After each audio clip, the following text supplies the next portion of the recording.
Let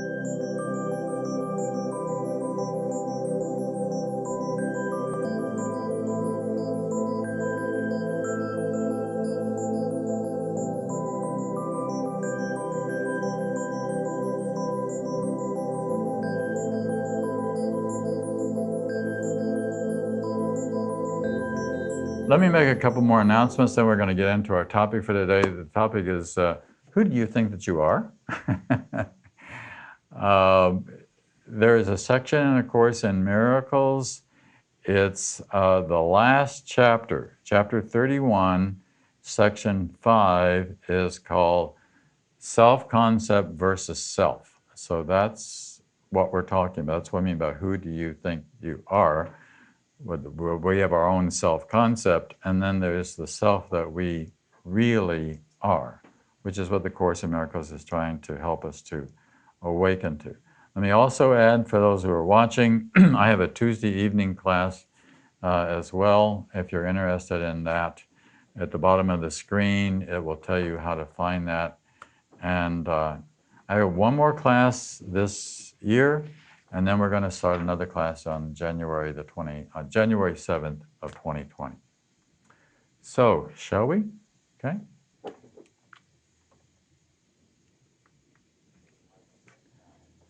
So, eating of the fruit of the tree of knowledge is a symbolic expression of usurping the ability for self-creating. This is the only sense in which God and His creations are not co-creators. The belief that they are is implicit in the self-concept. So we're not there's a basic difference here, is that God created you. You did not create God.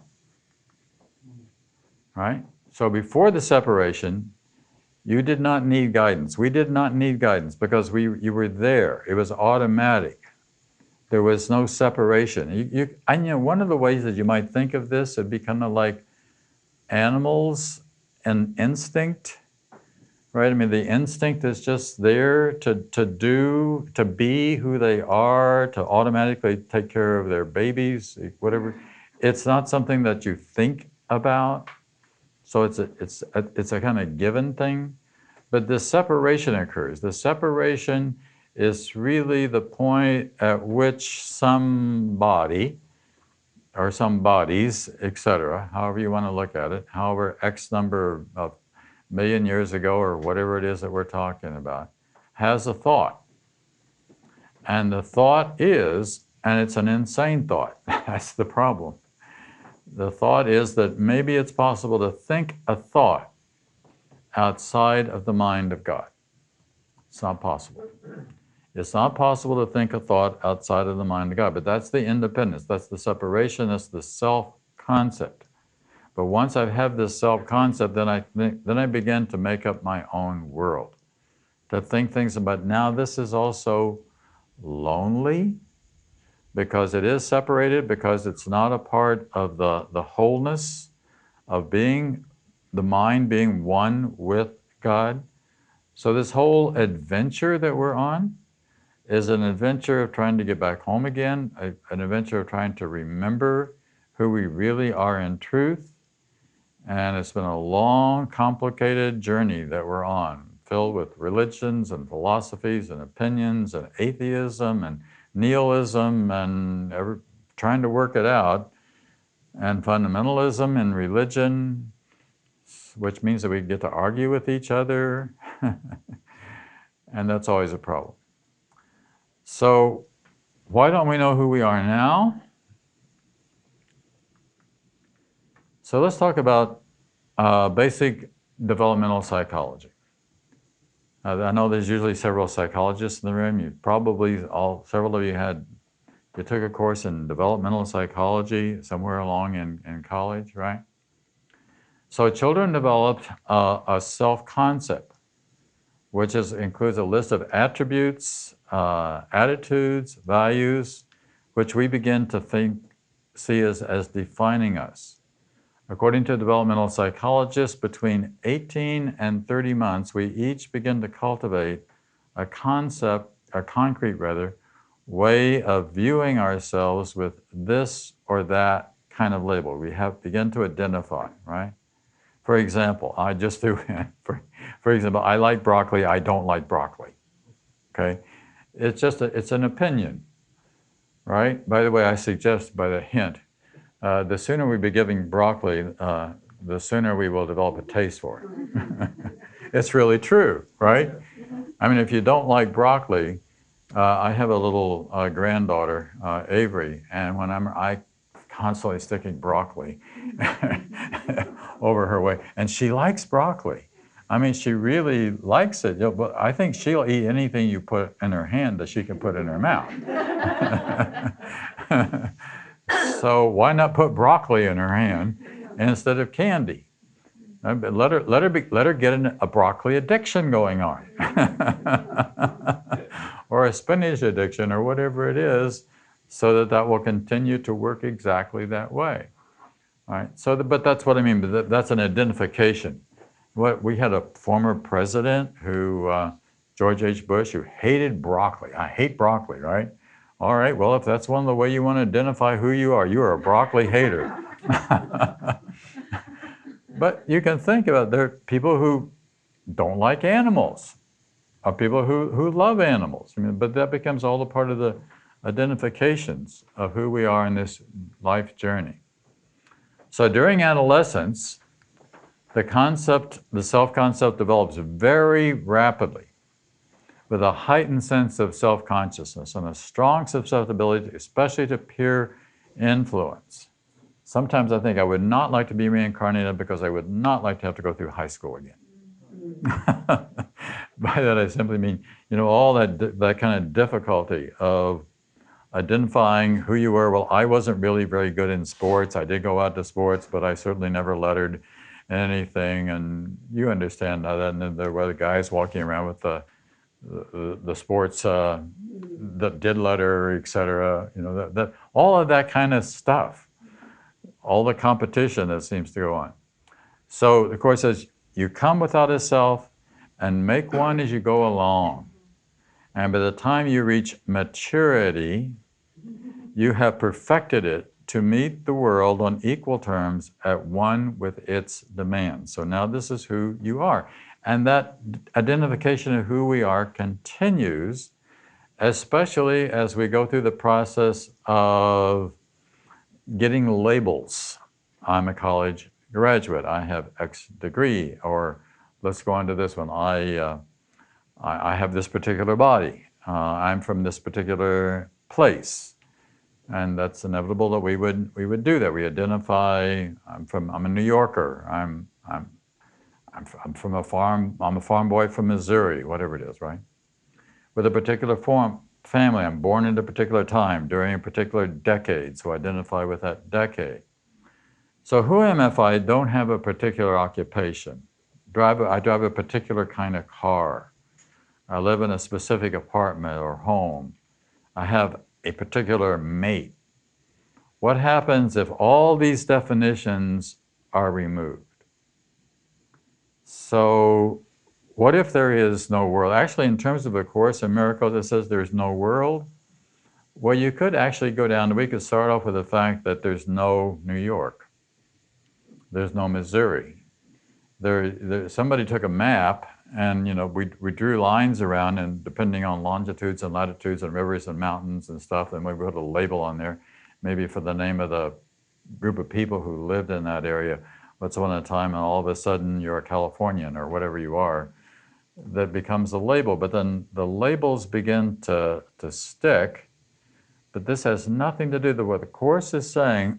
We got to get down all the way to erasing.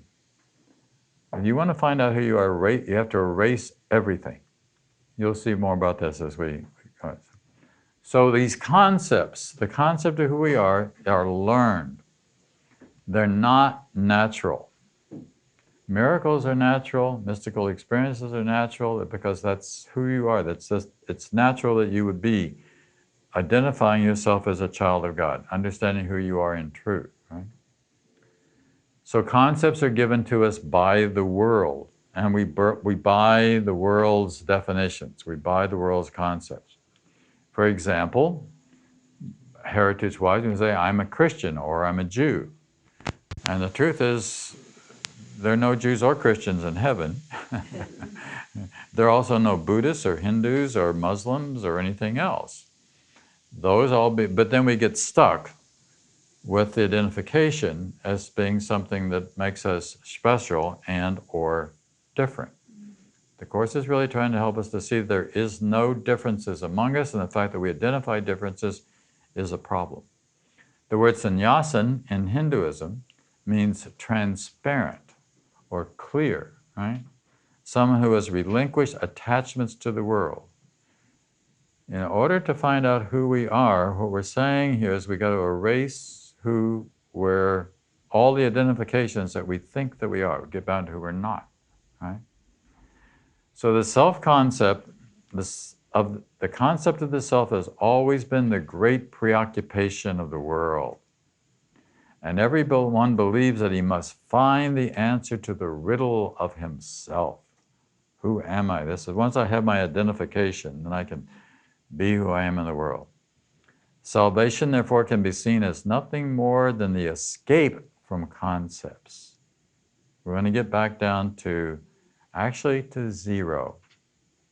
And one of the things that, by the way, that happens, I think, as we begin to die at the end of life, you begin to lose some of those identifications and some of those concepts.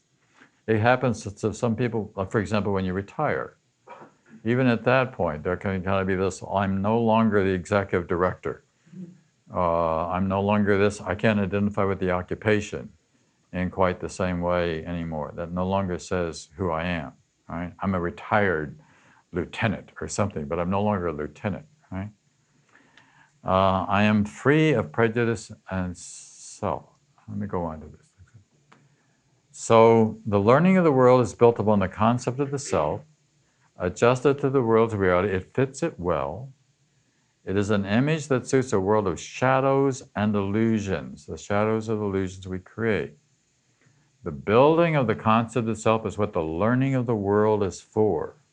But this is also the dreaming of the world. Now I begin to be caught in the world in terms of the dream of this is what my identity is. The concept of the self is made by you, the Course says. It bears no likeness to yourself at all. So here's one of our primary identifications. Our primary identification is with this body. So I think that this is who I am. And if there's one thing that's really clear in the Course in Miracles, that I am not a body. I am free, for I am still as God created. And that's our primary form. The way we see ourselves in them. This is a picture of a guy looking at himself in a mirror, right? Actually, it's kissing himself. Kissing himself in the mirror, right? Falling in love with the image, right? So it's possible to fall in love with the image as the identification that this is who I think that I am. It is an idol made to take the place of your reality as the Son of God. So what happens with a Jesus or a Buddha or a Muhammad or anybody else that has an awakening experience, that there's a memory of who they really are as opposed to who the world has provided the definition for. If I take all these things away, take the name away, take everything away. Years ago, I used to work with a Mexican psychiatrist named Dr. Salvador Roquette, who at another juncture, not today, he would take us on a journey of self-discovery, of real self. And we did these things that were called convivials. And I wound up assisting him for a couple of years after having gone through the first one, where people would come and we would keep them awake all night long. That's how we would start. When you would come to the convivial, everything was taken away from you. By that I mean your watches, your billfolds, everything is put into an envelope, and then the envelope was stored. It would be given to you after the weekend was over, so nobody knew anything about anybody except for one thing, your name, your first name. That was the only identification you had. We kept the first name because people would identify that, but no last name, no occupation was known, etc. And then he would do this work of trying to help people get through stuff and to become aware of who they really were outside of all these labels, because we become so labeled and so stuck with the label. Okay? So concepts are not given by God. So they must be made. So we make up the concepts. So the whole thing, the whole world is made up. That's why it's not real. Our whole identities are made up, which is why they're not real. The Course in Miracles says not one of them is true. Heavy duty, right? And many come from feverish imaginations, hot with hatred, and distortions born of fear. What is a concept but a thought of which its maker gives a meaning to his own? I saw a show this week on television about the development of the nuclear bomb and the Cold War. And it came as a result of declassification of a lot of the information that was being classified at that time.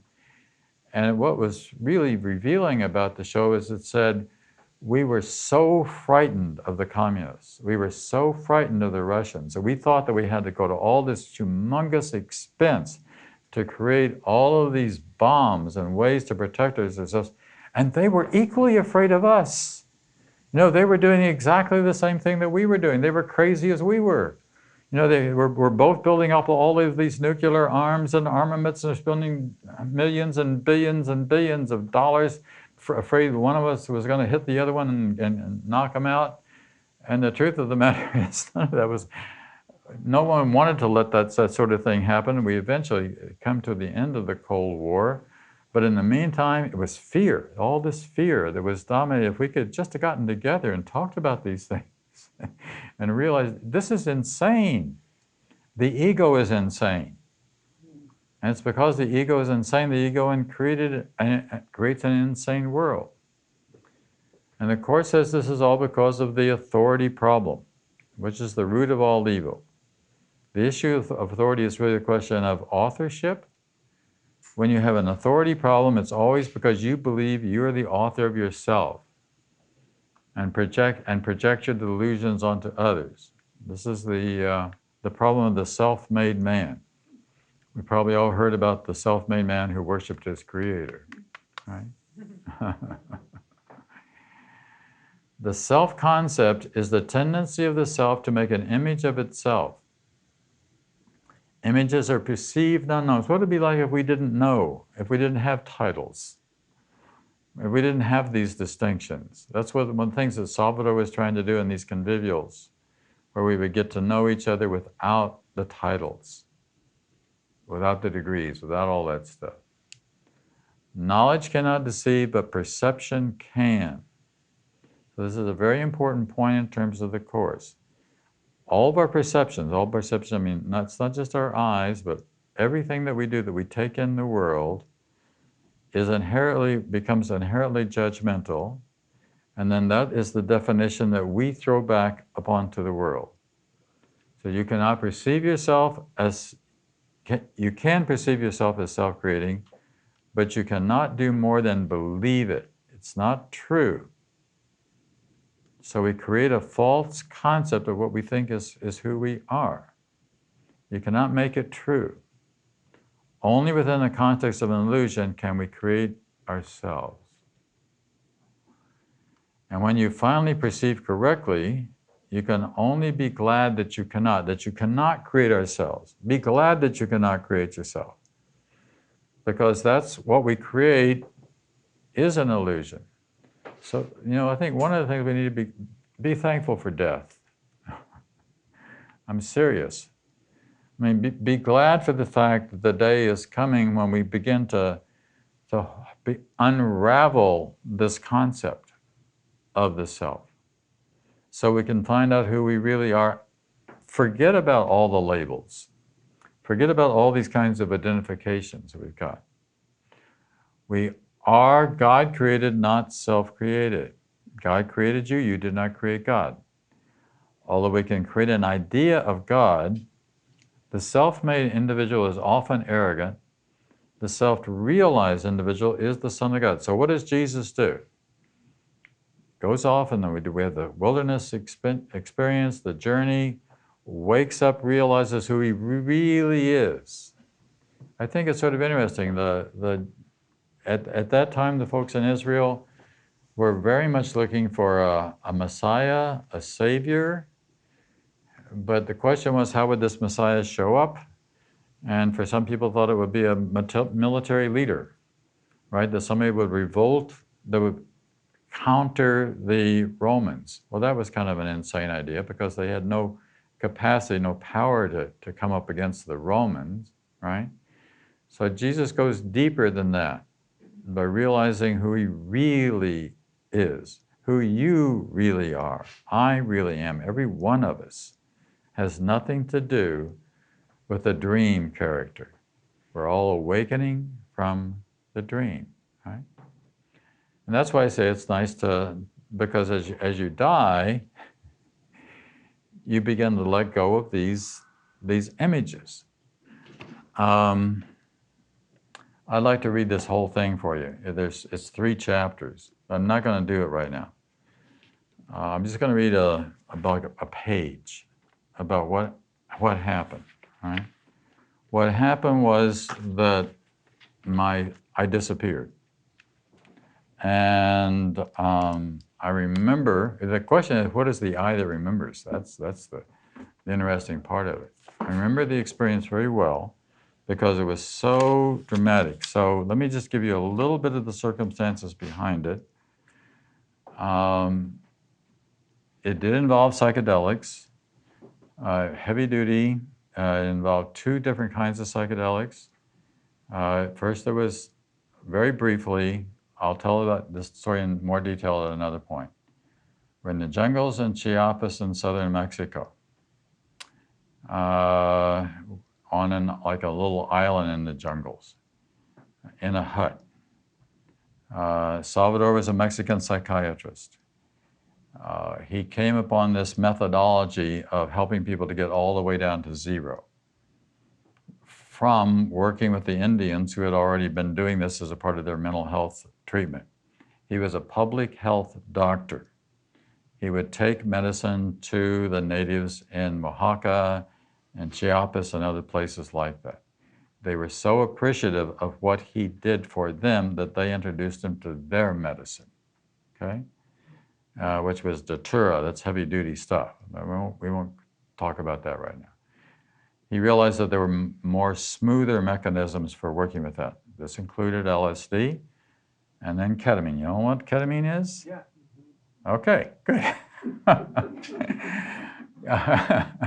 Ketamine's 100% relaxant. It's an anesthetic. But first you would have and you're blindfolded, so you cannot see. It was heavy-duty blindfold. It was a black one and then a bandana put on top of that, no light at all. You had earphones over your ears, so the only thing you could hear was what he piped in, what he would give you, the music or whatever sounds. He had stacks of batteries that we were using, plenty of them, right? You're given LSD and you're about 20 minutes, half hour into this, you're gone. It's an inner journey, it can't be an outer journey, because if your eyes were open, it would be an outer journey. You'd be identifying with everything that was around, right? This is inner. The advantage of the ketamine is that once you get ketamine, you're gone. You can't even move a finger, right? But your mind is gone, all right? So this is what I'm just going to read you a little bit.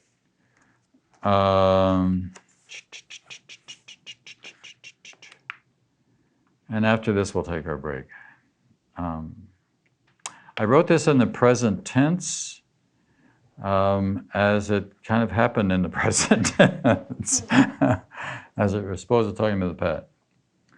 At first, there's nothing but a sense of peace, followed by a growing sense of expansion and a growing apprehension, then suddenly a massive expansion.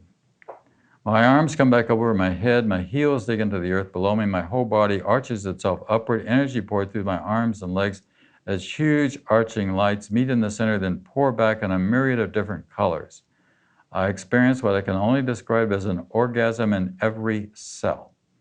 A supra-sensational edge cutting through everything, thick juices pour from my being, While intense emotions pass through me, I tell myself that I can hold on, that I can hold on, that I can, but I cannot. I am face to face with something uncontrollable and irresistible, a chain reaction ripping apart every aspect of being.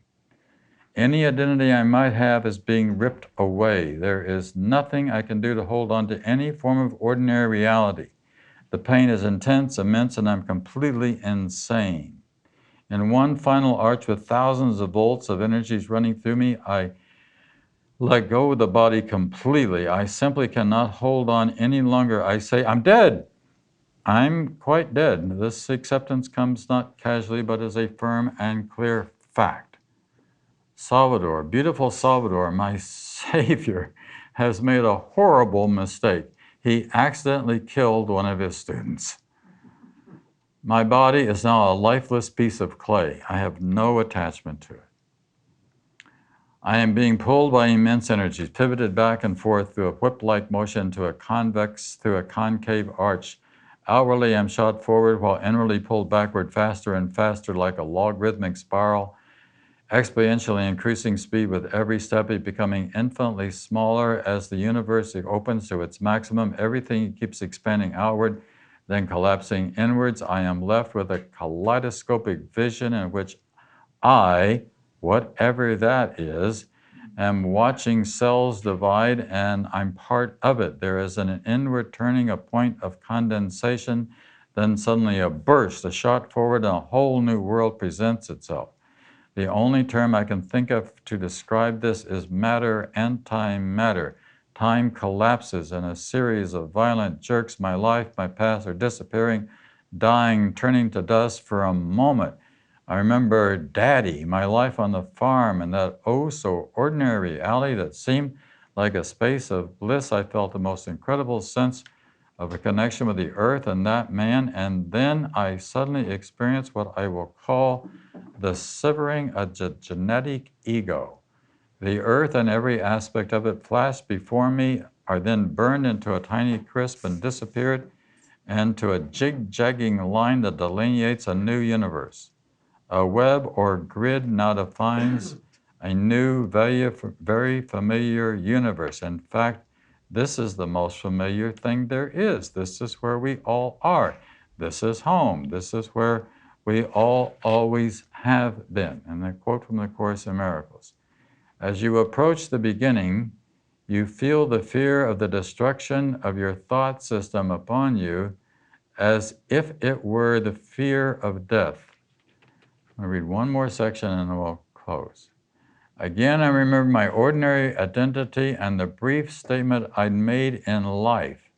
Then something says, oh yeah, John Mundy. And there's a giggle, a roll of laughter, and I see how puny and insignificant that identity was. Striving and worrying and working through problems were all suddenly absurd, even funny. There occurred now an element that is truly difficult to describe, a point of absolute insanity in which the ego judged itself to death. This seeming reality is then sheared, stamped out, excluded from existence. It's not that I became unconscious, something became far more conscious than ever. The self I had created, however, is burned, not because it was bad, but simply because John Mundy, as I had known him, was unreal or meaningless, like a pair of old pants, no longer needed. Whatever was that identity was, is now tossed away. I become aware of myself as a tiny point on the tail of a gigantic star hurling itself toward the center of something, a single point of consciousness, feeling, knowledge, nothing more than a tiny subsection of a continuum of something immense. I scream at the enormity of what is ahead, completely incapable of resisting the force that pulls me forward. I am experiencing a complete deflagration, the sense of that of pure and raging firepower. I am a part of an incredible network of other points of consciousness on the tip end of a tail of a star, somewhere in some space, hurling itself toward the center of something. I understand with complete empathy the thought feeling of every other point in that tail. I would have given anything to stop this experience. I have nothing to give. Each of these other points of consciousness is screaming for the experience to stop, pleading for forgiveness for having mistaken themselves, begging for just one little moment of death, rest, and unconscious non-existence. My own voice drowning in the cacophony, caught in this cosmic maelstrom, unable to resist the immense gravity, I'm pulled relentlessly into its center. And then everything stops. And then it goes on. I mean, that's just, I just read you 2 pages. At another point, I'll share more about what happened. It would just take too much time at the point.